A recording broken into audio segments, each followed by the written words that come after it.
Hello and welcome to today's video. This week's update. We know it's a Wednesday, which means that I do have a video available for you guys today. So the main premise of the update today is the C++ client, which is something that not many people use. But for the people that do use it, here are some big updates coming your way. The C++ client, are you ready to level up your loot? Let's take a look. So these are only available on mobile, Android and iOS and Steam. So there is now ground item indicators.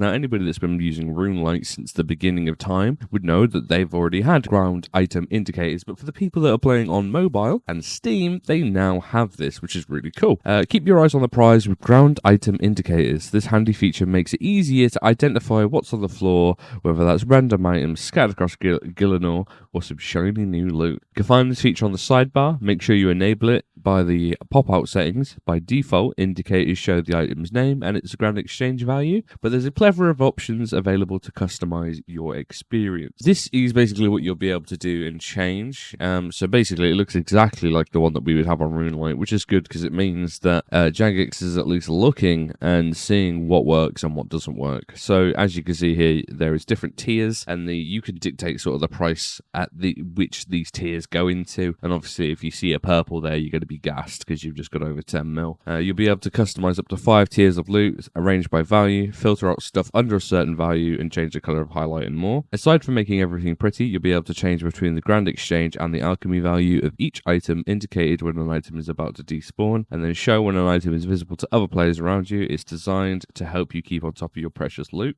They've also launched a handy edit tool, which lets you interact with the items around you to hide or highlight certain objects. To make things even easier, you can use filters to remove certain indicators. For example, if you don't want to see any items with the word bones in the name, you could type in bones in the filter list and it will remove any items containing the word from your indicator. That's really cool. That's a really cool feature, bringing that in so you don't have to search for the individual item. You could just sort of have like keywords. Next up, we've got the loot tracker, a handy little tool that will help you keep tally of all the goodies you've acquired on your adventures. So now if you type in on the sidebar there on your mobile, iOS, Steam, Android, whatever it is, type in loot tracker. The tracker will show a total of 10 sources at any one time, but will retain memory of any previous loot you've tracked. For example, if you kill 10 guards and then chop 10 different types of trees, only the latter will appear in the loot tracker, but if you kill another guard, then you'll see all your previous loot and the newly acquired drop. Just like ground item indicators, you'll be able to filter what loot is tracked using the options menu and hide options in the sidebar. Hovering over the objects in the tracker will let you see either the GE price or the alchemy value,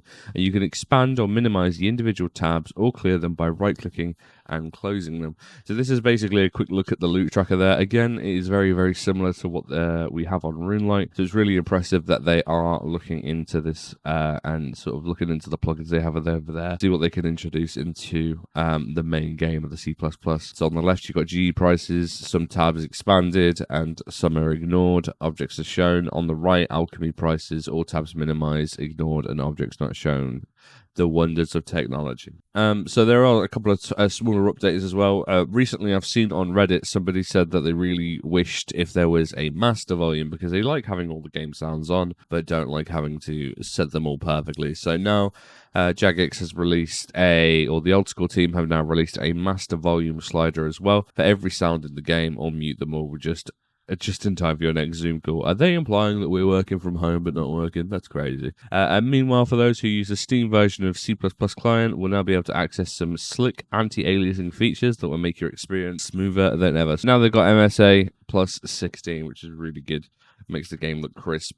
There is a poll up or a survey. There is a survey up. So Jagex account feedback. So the Jagex account is basically where you don't have to log in every single time you load the game. If you do use it, or even if you don't use it and you want to give some feedback, you can give them feedback there. You'll find that on the most recent post for the updates. And other changes, so the combat achievements, we've been aware of an issue.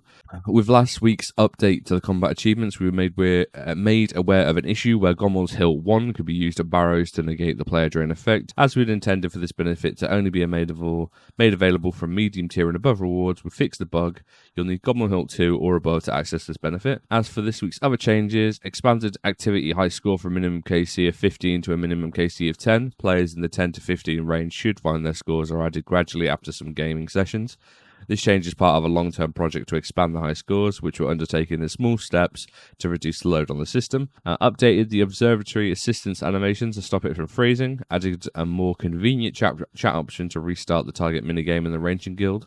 A clue helper now specifies the correct type of green man's ale when a mature one is required, and Sigmund no longer wanders off in the middle of the cutscene. PvP World Rota. So the PvP Rota has moved to Period A, which means that 539 US PvP World, 548 Germany High Risk, 577 Free to Play, and US, and 559 UK Last Man Standing Competitive. World 390 Australia for LMS Competitive has been activated within this rota, and the PvP Arena is using a 1-def pure loadouts in ranked duels and tournaments this week. So, not a lot in grand scheme of the game, but some really cool updates to C++, so who knows? It could be, maybe a comeback of, Old School RuneScape's own client, maybe a little bit. I know that on mobile, obviously, there isn't an option for rune lighting if you are ever chilling on the iPad or on the phone. You don't want to be sat at your desk.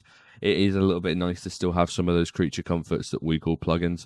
But who knows? But if you did enjoy, let me know down in the comments. What's your favourite thing about this update this week?